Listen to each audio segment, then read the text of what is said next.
Ilang pagawa na rin po ng paputok ang sumabog at nasunog nitong mga nakarang taon. Sa katunayan, paputok ang pangunahing sanhi ng mga sunog sa tuwing buwan ng Disyembre at Enero. Narito ang report.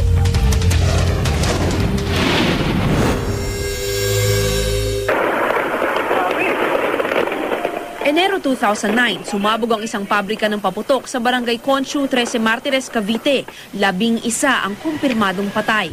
Nagumpisa raw ang pagsabog sa isang imbakan ng pulbura. Sa lakas nito, tinatayang umabot ng may 5 kilometro ang shockwave ayon sa mga investigador.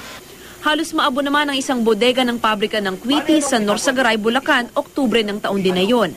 Ayon sa may-ari, nagre-repack daw sila ng mga lumang lusis ng magkasunog.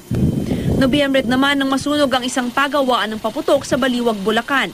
Gumagawa raw ng Quitis sa loob ng kubol ang mga trabahador nang magsimula ang sunog. Nakaligtas naman sila. Noong buwan din na yon, sumabog ang isang pabrika ng paputok sa bayan ng Angat, Bulacan. Nagresulta ito sa pagkawasak ng isang warehouse, patay ang isang residente matapos madaganan ng pader dahil sa pagsabog.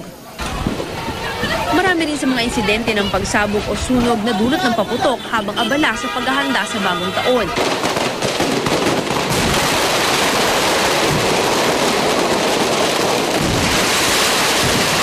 Nakunan mismo ng GMA News ang pagsabog ng mga tindahan ng paputok sa Bukawi, Bulacan noong December 31, 2007. Ang hinihinalang sanhi nito, sigarilyong naitapon sa mga paputok.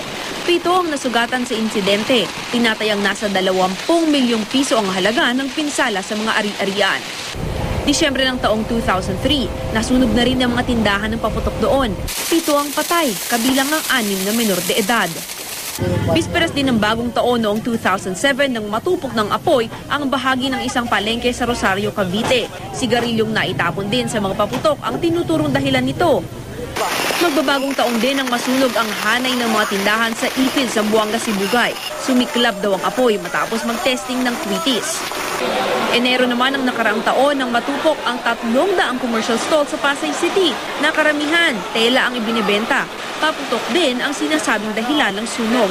At nitong Enero lang, magkasunod na nasunog ang isang bahay at isang eskwelahan sa Tondo, ilang oras matapos magpalit ang taon. At dahil katatapos lang ng putukan, sa paputok isinisisi ang mga sunog. Para sa unang balita, Mav Gonzalez reporting.